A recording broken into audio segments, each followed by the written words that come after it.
வணக்கம் கெட்டி சட்னி சேனலில் இன்றைக்கி நான் என்ன செஞ்சு காமிக்க போகிறேன்னா ஒரு வித்தியாசமாக இருக்கிற இட்லி பொடி தான் பார்க்க போகிறோம். பாவக்காய் இட்லி பொடி. இந்த பாவக்காய் இட்லி பொடி நார்மலாக எல்லா டிஃபரெண்ட் ஐட்டம்ஸ்க்கும் வந்து ரொம்ப சூப்பராக இருக்கும். சாதத்துக்கும் வந்து ரொம்ப நல்லாயிருக்கும். நல்லா சூடாக சாதத்துக்கு இந்த பொடி போட்டு எண்ணெய் அப்படி இல்லைன்னா நெய் ஊற்றி சாப்பிட்டு பாருங்கள், ரொம்ப அட்டகாசமாக இருக்கும்.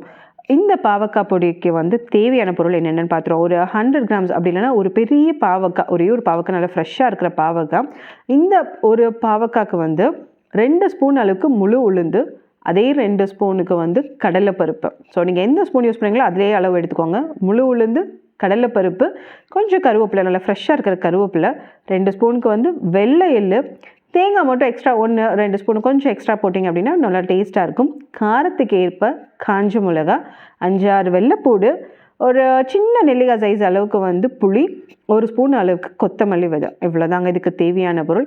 ஃபஸ்ட்டு வந்து பாவக்காய் வந்து இந்த மாதிரி ஸ்லைஸாக நல்லா கட் பண்ணிங்க. எவ்வளோ தின்னாக கட் பண்ண முடியுமோ அவ்வளோ தின்னாக நல்லா கட் பண்ணி உள்ளே இருக்க விதையெல்லாம் எடுத்துகிட்டு இந்த மாதிரி வந்து ஆற விட்டுருங்க. ஸோ அதில் இருக்க அந்த ஈரம் அப்படிலாம் நம்ம கழுவி வச்சுருப்போம்ல, அந்த ஈரம்லாம் காயட்டும். அதுக்குள்ளே வந்து நம்ம தேவையான பொருள்லாம் வந்து ஒன்று ஒன்றா வறுத்து எடுத்துப்போம். ஸோ நல்லா கடாய் வந்து நல்லா சூடாகட்டும். சூடு ஆறினதுக்கப்புறம் வந்து ஒரு 2-3 ஸ்பூன் அளவுக்கு எண்ணெய் ஊற்றிடுங்க. எண்ணெய் ஊற்றி நல்லா சூடானதும் ஃபஸ்ட்டு வந்து இந்த புளியும் பூண்டும் போட்டு நல்லா ப்ரௌனாக வந்து வர வரைக்கும் வந்து வறுத்து எடுத்து ஒரு பிளேட்டில் வந்து ட்ரான்ஸ்ஃபர் பண்ணிவிடுங்க.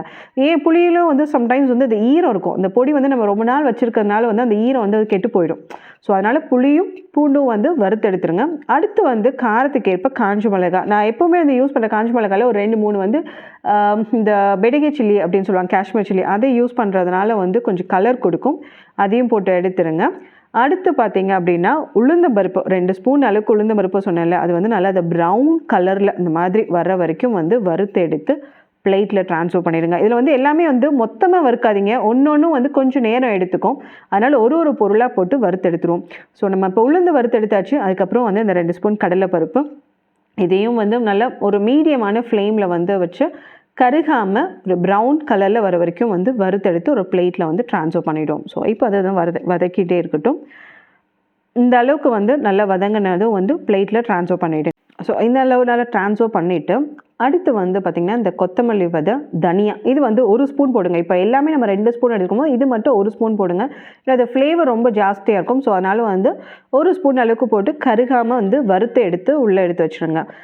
நெக்ஸ்ட்டு வந்து பார்த்திங்கன்னா எள்ளு. இந்த எள்ளுலேயே வந்து கருப்பு எள்ளு, வெள்ளை எள்ளு இருக்குது. ஸோ இந்த பாவக்காய் வந்து கசப்பு இருக்கிறதுனால வந்து இந்த வெள்ளை எள்ளு யூஸ் பண்ணிங்கன்னா கொஞ்சம் இனிப்பு கொடுக்கும். அதனால் வந்து இந்த வெள்ளை எள்ளு யூஸ் பண்ணியிருக்கேன்.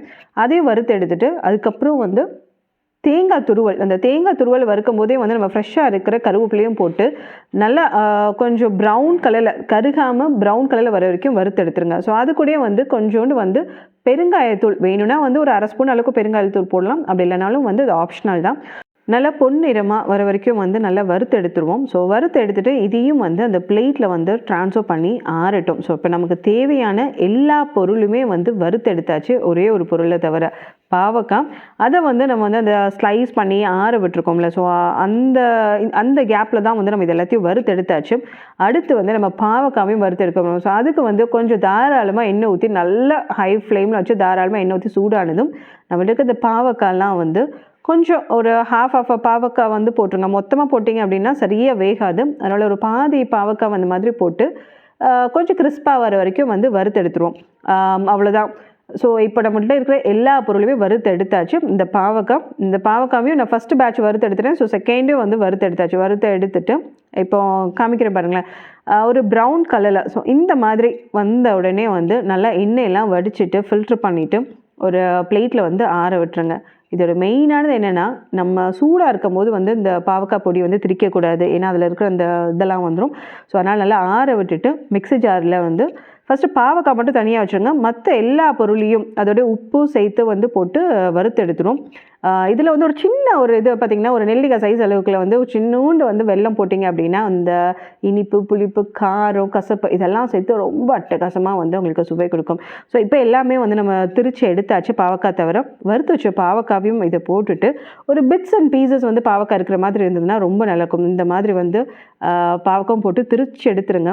இவ்வளோதான். ரொம்ப சுவையான பாவக்காய் இட்லி பொடி ரெடி. இந்த பாவக்காய் வந்து உங்களுக்கு பார்த்தீங்கன்னா ஏகப்பட்ட ஹெல்த் பெனிஃபிட்ஸ் இருக்குது. ஆனால் இந்த கசப்புனாலே வந்து நம்ம வந்து மோஸ்ட்லி வந்து நம்மளுடைய டயட்டில் ரெகுலராக நம்ம சாப்பிட மாட்டோம். இந்த மாதிரி வந்து வித்தியாசமான வந்து இட்லி பொடி செஞ்சு பாருங்கள். டெய்லி யூஸ் பண்ணி சாப்பிடுங்க. இதோடைய சுவை எப்படி இருந்ததுன்னு மறக்காமல் ட்ரை பண்ணி நம்ம கமெண்ட் பாக்ஸில் கமெண்ட் பண்ணுங்கள். மீண்டும் ஒரு அடுத்த ரெசிபியில் சந்திக்கலாம். நன்றி.